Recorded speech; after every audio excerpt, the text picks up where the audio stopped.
So, komm, heute machen wir mal ein Video auf Deutsch, damit die Oma auch mal versteht, wovon ich eigentlich die ganze Zeit rede.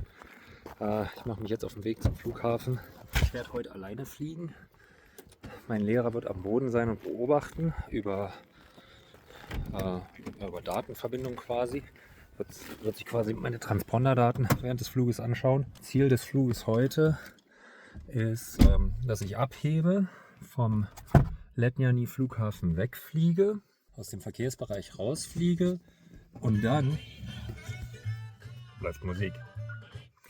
Und dann soll ich einfach mal alleine ein paar Steilkurven fliegen und generell ein paar Manöver fliegen. Nichts, was zu schwer ist, das kriege ich hin. Ich glaube, die Schwierigkeit liegt eher daran, von Letňany abzufliegen und an Letňany anzukommen, weil da werden heute am Freitag bei dem wunderschönen Wetter werden da tonnenweise Flugzeuge unterwegs sein. Und wir haben keine Separierung, wir müssen es selber machen. Wir müssen quasi selber schauen, dass wir nicht mit anderen Flugzeugen in Berührung kommen. Das werden wir auch schön unterlassen, ne? Müssen wir gut aufpassen. Der Teil macht mich wirklich ein bisschen nervös, weil das ist nicht so einfach. Die Flugzeuge, die sieht man immer erst sehr spät. Man muss genau zuhören im Radio, wer gerade wo fliegt. Das ist die einzige Möglichkeit. Und der Bereich um Letňany ist auch sehr eng. Ja, deswegen schiebe ich da auch immer so ein bisschen Panik, was das angeht. Werde ich aber heute wohl hinkriegen. Ja, dann mache ich mich jetzt mal auf den Weg. Dieses Video wird nicht gesponsert von Joy. Liebe Leute von Joy, wenn ihr mich seht, ruft mich an. So, jetzt sind wir angekommen. Und als erstes machen wir uns jetzt auf den Weg ins Gebäude, in den Aeroclub. Und schauen uns erstmal an, ob die Papiere in Ordnung sind. Treffe mich jetzt mit meinem Instructor, spreche ab, ob es gut aussieht. Ist sehr windig heute. Haben wir ein bisschen kleine Cumuluswolken. Deutet darauf hin, wir könnten eventuell Turbulenzen haben heute auch. Kriegen wir alles hin. So, jetzt haben wir die Papiere kontrolliert, alles in Ordnung. Das Flugzeug hat genug Sprit. Ich laufe jetzt gerade rüber. Dann mache ich jetzt einmal nach außen und check, ob alles in Ordnung ist. Ist gerade ein Helikopter gelandet hier. Auf geht's.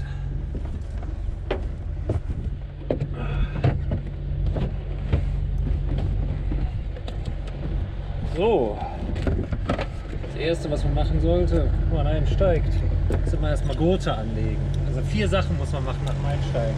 Als erstes Gurt, Scoot eingestellt, dann die Pedale justieren, ist wichtig, dass sie den richtigen Abstand haben, dass es für mich bequem ist. Dann Kabine zu, das ist das 4. Schließen und prüfen, dass die auch richtig zu ist. Und dann machen wir den Fallschirm noch. Das hier. Hier unten ist nämlich der Fallschirm. Nothebel. Wenn ich den ziehe, explodiert eine Rakete aus dem Motorraum. Und dann kommt ein Fallschirm raus und der hält das gesamte Flugzeug. Wenn ich immer irgendwie wir machen ja Manöver hier. Ich will gucken, dass ich hier überhaupt dran vorbeipasse. Naja, da passe ich dran vorbei. So, passt. Jetzt machen wir einen Engine Start. Und das läuft immer im gleichen Schema. Aber ich muss einmal das gesamte Cockpit ablaufen. Also, und zwar einmal in dem Kreis hier. Wir fangen an mit dem Treibstoffhahn. Den mache ich jetzt auf. Linke Treibstoffzelle. So. Throttle Idle, Propeller Maximum. Circuit Breakers. Everything is in. Sieht sehr gut aus. Dann gehen wir gleich rüber. Choke ist in und secured, weil wir haben einen warmen Motor. Und dann machen wir jetzt den Master an und die Backup-Batterie an. Und jetzt müssen wir einen kurzen Moment warten.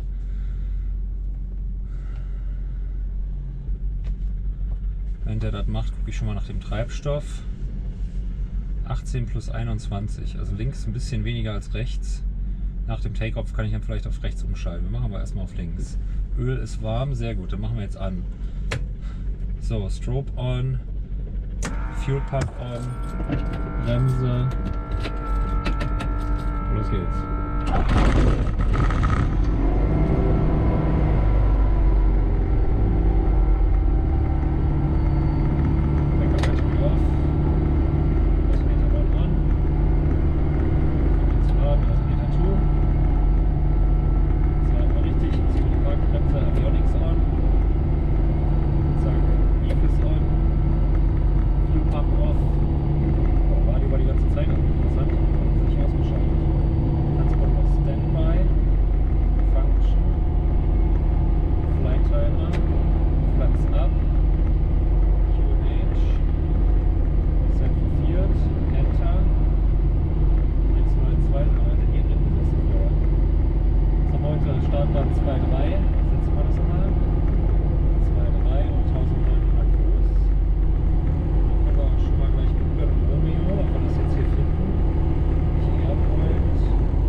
Schummelzettel. Klebe ich mir vielleicht mal noch lieber aufs Dashboard.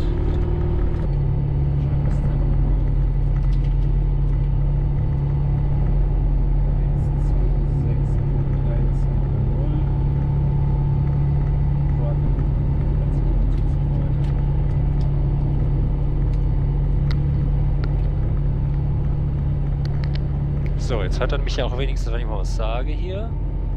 Kann ein bisschen mehr Volumen machen noch bei mir. Machen wir mal wieder die Gurte ran.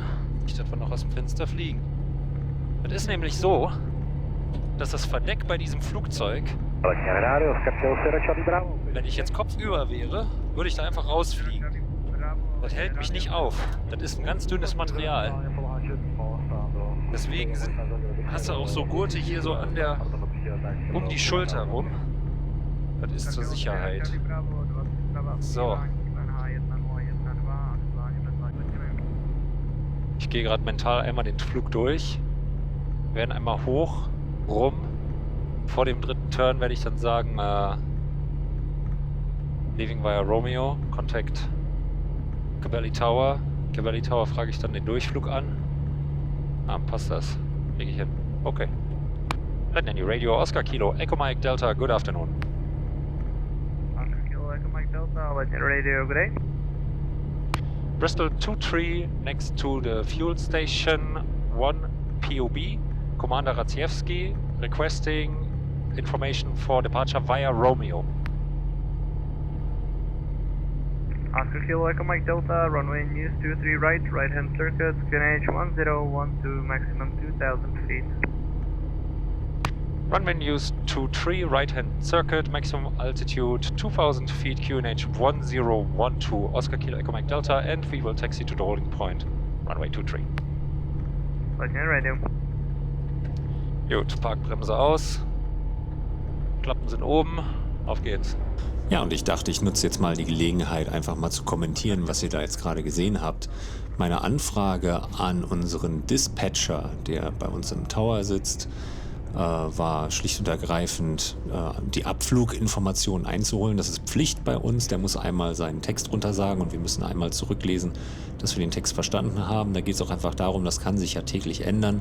Da will man quasi mit sicherstellen, dass ich auch von der richtigen Startbahn abhebe und jetzt nicht von der umgekehrten Startbahn, dann könnte ich ja in ein anderes Flugzeug reinrasen. Manchmal sind bei uns auch Startbahnen gesperrt, deswegen ist es immer wichtig. Auch die Tatsache, dass wir nur bis 2000 Fuß hoch dürfen, das ist tatsächlich sehr wichtig, denn über 2000 Fuß fängt da tatsächlich schon der Militärbereich von Cabelli an oder sogar der Anflugbereich vom Prager Flughafen. Deswegen dürfen wir niemals höher als 2000 Fuß fliegen. Und tiefer ist auch nicht gut, weil da unten sind dann Häuser. Ich spule jetzt mal ein bisschen vor, während ich zum Haltepunkt vom Runway 23 rüber rase. Das ist ja eher langsam, wie man da jetzt fährt. Und drehe dann gleich in den Wind. Und wenn ich jetzt in den Wind gedreht stehe, dann mache ich meinen Engine Run-Up.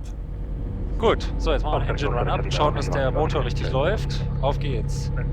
59 degrees Celsius, RPM 4000. Und bei einem Engine Run-Up wird dann als erstes geprüft, ob die Magnetos richtig funktionieren. Ich habe jetzt die Parkbremse gezogen und drehe jetzt mit dem Schlüssel die Zündkreise vom Magneto quasi aus. Also erstmal mache ich den linken Schaltkreis aus, dann den rechten Schaltkreis aus und dann dreht sich der Motor langsamer, weil nur die halben Zündkerzen zünden.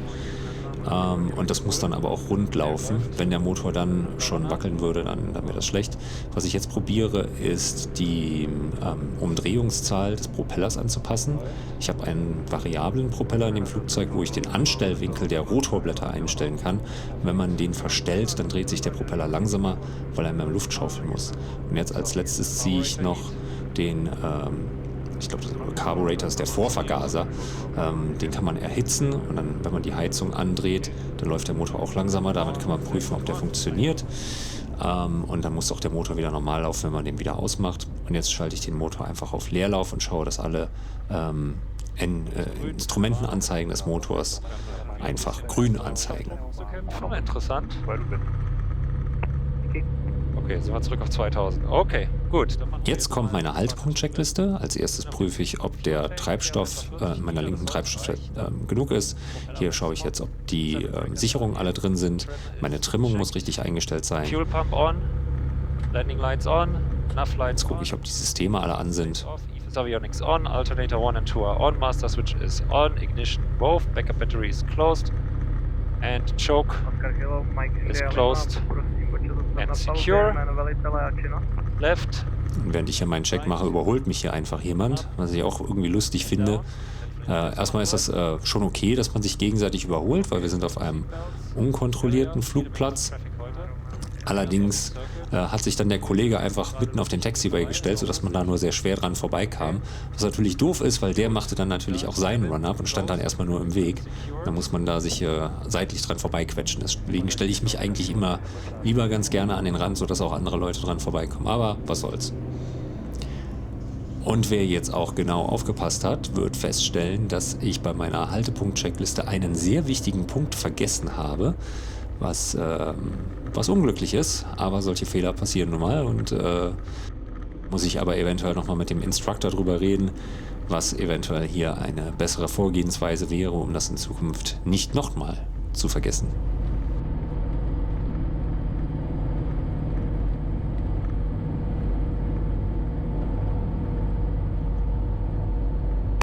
Oscar Kilo Echo Mike Delta crossing runway 23 left and 23 center, holding short of runway 23 right. Oscar Mike Delta, no reported traffic for crossing. No reported traffic for crossing, Oscar Kilo Echo Mike Delta. Ja, und jetzt musste ich anfragen, ob ich denn auch tatsächlich über die Landebahn 2-3 links und Center rüberfahren darf. Wir haben nämlich 3 Landebahnen immer nebeneinander, die linke, die mittlere und die rechte. Das sieht man hier in diesen orangen Flaggen. Jetzt fahre ich gerade über die linke Landebahn. Jetzt kommt quasi einfach nur ein Taxiway, also eine Rollbahn zwischen den Landebahnen. Und dann die nächste Landebahn ist jetzt hier direkt links. Und ich kann da nicht einfach so rüberrollen, weil da könnte ja jemand landen, dann stehe ich bei jemandem im Weg. Man muss das immer vorher ansagen, dass man da jetzt rüberrollt. Ich habe aber auch gesagt Holding Short, das heißt, ich fahre jetzt auch nicht auf die Landebahn rechts rauf, die ist jetzt direkt vor mir, von diesen orangenen Flaggen markiert. Da warte ich jetzt, weil jetzt noch 2 Flugzeuge im Landeanflug sind. Das habe ich über das Radio schon mitbekommen und ich gucke jetzt auch, wo die bleiben. Oscar Kilo Foxtrot Alpha Foxtrot, runway news 23 right hand circuit, KNH 1012 max.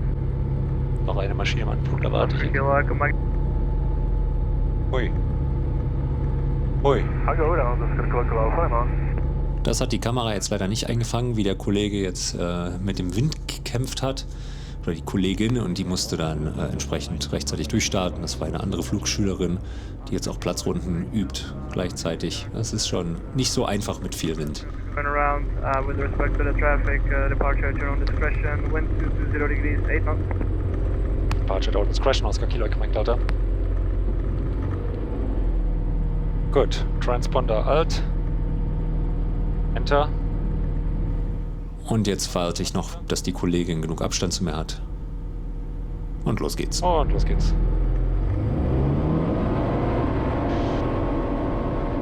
Power set. Airspeed alive. 14 knots. Left the nose wheel. Ground effect. Temp the brakes. Oscar Kilo Lima Tango Charlie, position Oi, oi, oi. 70 knots. Let's go.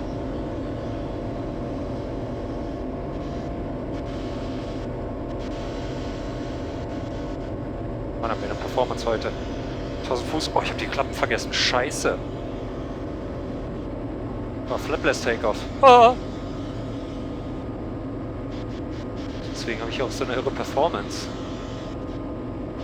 Naja. Jascha, Jascha, Jascha. Landing Lights off. Konzentration, Junge. Konzentration. Ja, und das war auch genau der Punkt, den ich vergessen hatte, nämlich die Landeklappen hatte ich vergessen auszufahren vor dem Start. Ist natürlich jetzt gerade nochmal gut gegangen. Man sieht auch schon, dass es ordentlich wackelt jetzt im Cockpit.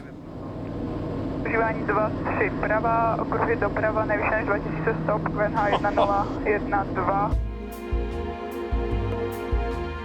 Und jetzt habe ich auch meine Platzrunde gerade beendet und jetzt wechsle ich tatsächlich den Rohluftraum vom Letňany Flughafen rüber zum Kbely Flughafen. Da muss ich dann von dem Militärtower auch erstmal eine Genehmigung einholen, dass ich da überhaupt rüberfliegen darf. Die kriegen wir in aller Regel auch, es sei denn, da sind jetzt gerade Militärflugzeuge im Anflug, dann kriegen wir die Genehmigung natürlich nicht. Kbely Tower, Oscar Kilo Echo Mike Delta. Good afternoon. Oscar Kilo Echo Mike Delta, pass, message. Bristol 2-3, Letniani, traffic circuit base leg. Request passing through the CTR to Romeo. Proceed to Romeo, not above altitude 2000 feet, QNH 1012, report Romeo. Passing through the CTR, not above 2000 feet, and Wilco, Oscar Kilo Echo Mike Delta, QNH 1012. Und auch hier wieder die gleiche Geschichte. Wir dürfen nicht höher als 2000 Fuß fliegen, weil darüber ist Sperrgebiet. Ich habe jetzt meine Freigabe erhalten, darf da jetzt also hinfliegen. Tatsächlich ist es so, dass Kibeli direkt nur über die Straße ist von Letniani. Die sind direkt nebeneinander, die beiden Flughäfen. Das macht die Situation noch um einiges prekärer. Man muss auch sehr schnell sein mit seiner Kommunikation, muss höllisch aufpassen, falls man nicht die Genehmigung bekommt, dass man da nicht unerlaubt in den Militärbereich reinfliegt. Und an diesem Tag hatte ich natürlich auch mit meiner Frau abgestimmt, dass ich ganz gerne mal über Żyčany fliegen wollte und dass sie sehen kann, wie ich fliege. Und so, dann steigen wir mal. das hatten wir auch ganz gut koordiniert und sie hat es dann geschafft, das Ganze auf Kamera einzufangen. Und jetzt seht ihr mal, wie das Ganze auch aus meiner Perspektive ausgesehen hat, weil ich habe das nämlich nicht wirklich gesehen, dass sie da auf der Wiese standen. Tam nahoře, vidíte ho? Vidíte tátu? Tady slyší, vidíte ho? Mávejte, mávejte. Mávejte, mávejte.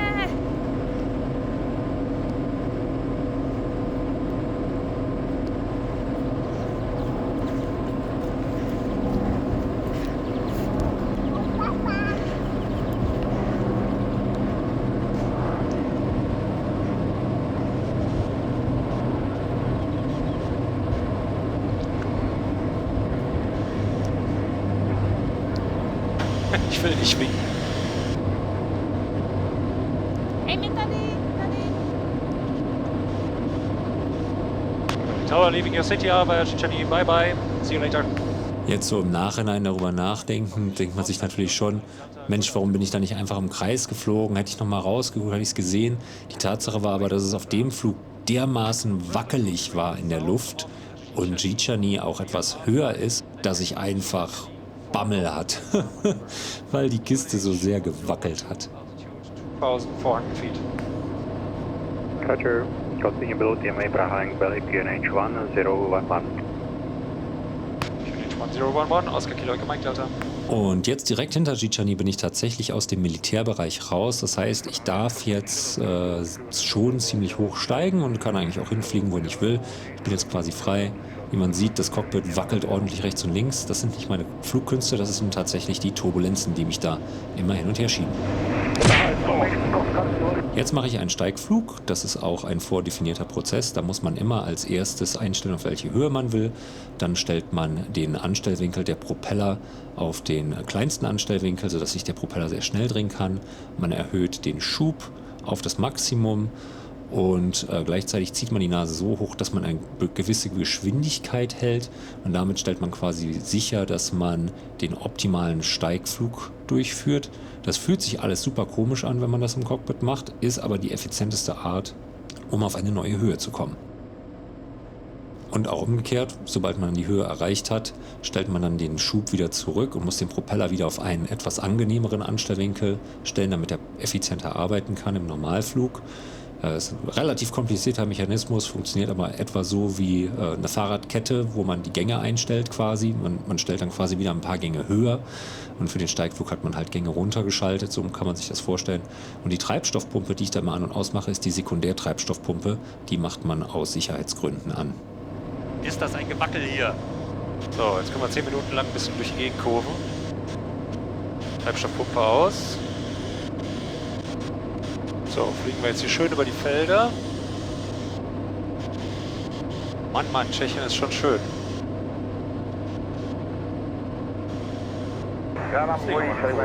Und jetzt geht's los mit den vorgeschriebenen Steilkurven, die ich fliegen sollte. Und die Vorschrift für den Flug war, dass ich 45 Grad Kurven fliegen musste. Und die Vorschrift war auch, dass ich von einer 45 Grad Kurve nach links sofort in eine 45 Grad Kurve nach rechts wechseln muss. Das ist die minimale Vorschrift, die ich in diesem Flug erfüllen musste. Und ganz ehrlich, der Flug hat so gewackelt, dass ich nach der Erfüllung der minimalen Vorschrift keine Lust hatte, noch irgendwelche anderen Kurven zu fliegen, sondern bin einfach nur ein bisschen durch die Gegend geflogen, habe es mir angeschaut Und die Herausforderung des Fluges bestand ja dann auch darin, von irgendwo in der Walachei über Tschechien dann auch wieder nach Hause zu finden, was ohne Landkarte natürlich schon auch irgendwie lustig ist. Aber da die Bristol ja auch über fortgeschrittene Navigationssysteme verfügt, war das eigentlich nicht so das große Problem. Und ich glaube, ich hätte das auch dann so irgendwie gefunden. Die Sache ist natürlich auch, dass wenn man sich dann mal verfliegt, kann man natürlich auch jederzeit Prague Information, das Radio, anrufen und sagen, gib mir doch mal bitte den Kurs zurück nach Romeo, und dann sagt er den auch an und dann dreht man auf den Kurs nach Romeo. Das ist völlig legal und das kann man auch so machen. Und jetzt bin ich fertig mit meinen Steilkurven und jetzt suche ich mir einfach nur eine schöne Richtung aus und fliege einfach mal in die Richtung. Switch fuel tanks, okay, machen wir.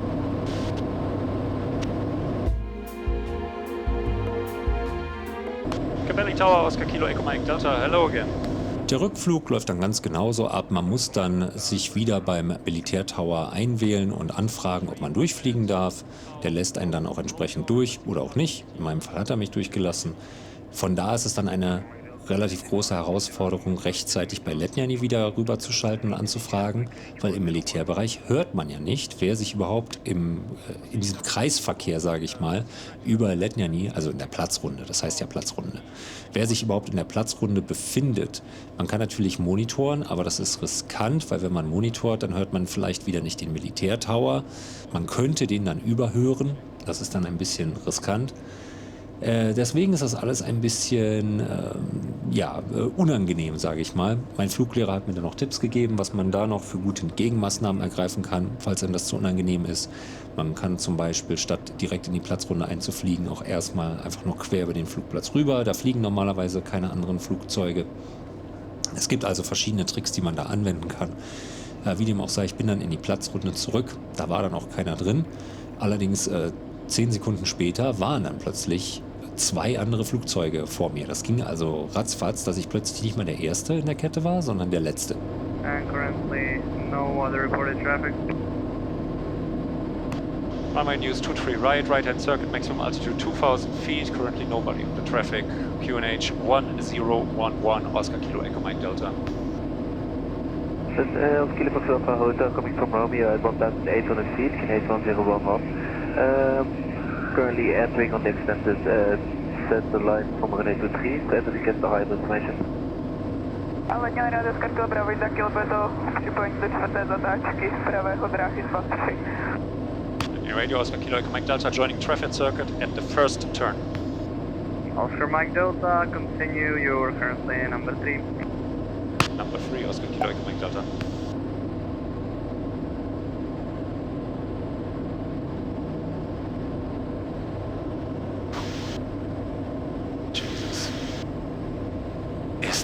Wackelstunde hier. Radio Oscar Kilo Echo Mike Delta on final 23 right. Oscar Kilo Echo Mike Delta 23 right, no reported traffic, wind 2. Ja, und dann fliegt man einfach nur seine Platzrunde ab, so wie man es gelernt hat im Platzrundentraining, und schaut halt, dass man die Landung sauber hinbekommt. Und dann sieht man auch, wie ich hin und her geworfen werde vom Wind.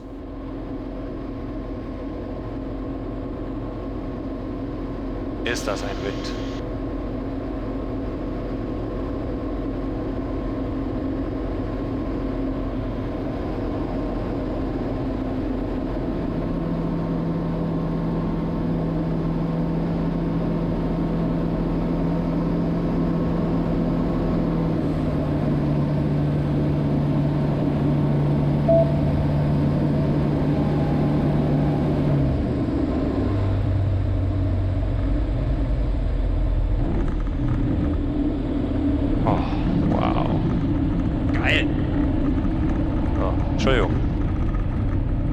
Gesagt werden.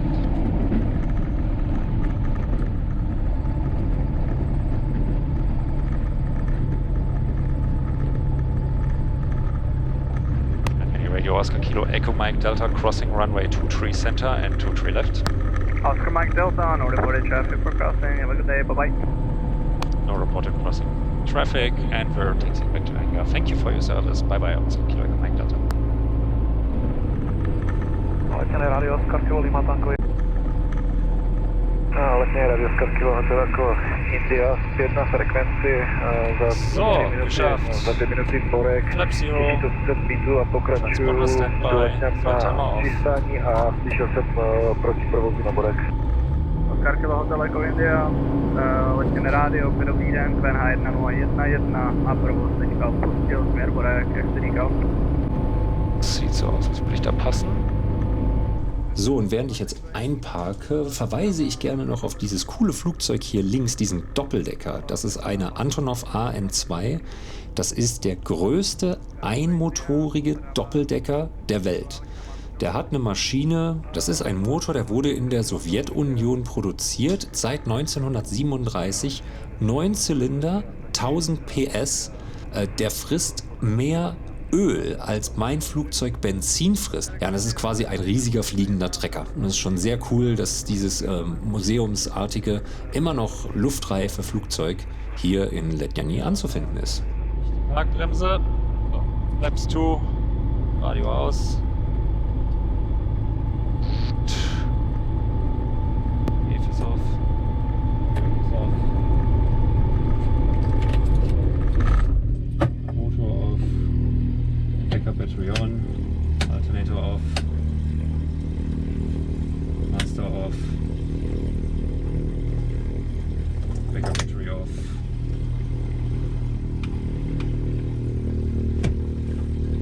Strobe auf.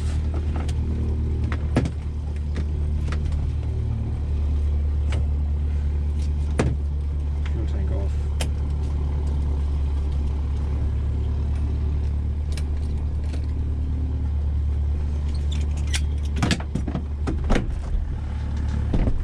So, und so machen wir das. Jetzt ist alles aus.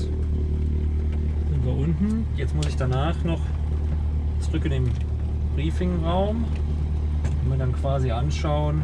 Nein, ich muss es mir nicht anschauen, aber ich muss zumindest aufschreiben in meinem Logbuch, wie lange ich jetzt geflogen bin. Sowohl im Buch vom Flugzeug als auch, was mache ich denn hier? Als auch in meinem eigenen Logbuch. Das kann ja die Flugschule natürlich auch nachprüfen, weil hier im Flugzeug befindet sich ein Tracker. Der sieht dann auch, wo das Flugzeug tatsächlich geflogen ist und wie lange das geflogen ist und so weiter. Das muss also alles übereinstimmen. Das kann ich dann auch online nachschauen, damit ich nichts Falsches eingebe. Ich gebe natürlich nichts Falsches ein. Aber Tippfehler kommen natürlich mal vor und dann ist das natürlich besser, wenn man da nochmal rauf guckt, damit einem nicht die Tippfehler passieren. Und dann kriege ich natürlich noch meine Bewertung für den Flug. Da bin ich natürlich auch sehr neugierig, wie der Martin das bewerten will. Er war ja nicht mit dabei. Das werden wir dann sehen, was er dann dazu sagt. Ob ich jetzt alles soweit erfüllt habe. Ich habe einen 45-Grad-Flug rechts, einen links. Wir sind durch die Gegend geflogen und wieder zurück. Keine Unfälle gehabt. Vielleicht mein Sprechfunk war nicht so ideal. Takeoff ohne Flaps war natürlich jetzt nicht so riesig. Das war, glaube ich, mit das größte Desaster. Ansonsten fällt mir jetzt nicht so wirklich irgendwas ein, was ich großartig falsch gemacht hätte. Und selbst Takeoff ohne Flaps, das habe ich erst gemerkt, als ich schon längst in der Luft war. Ich dachte so, oh, die Performance so gut heute. War alles gut. Juti, ich verabschiede mich.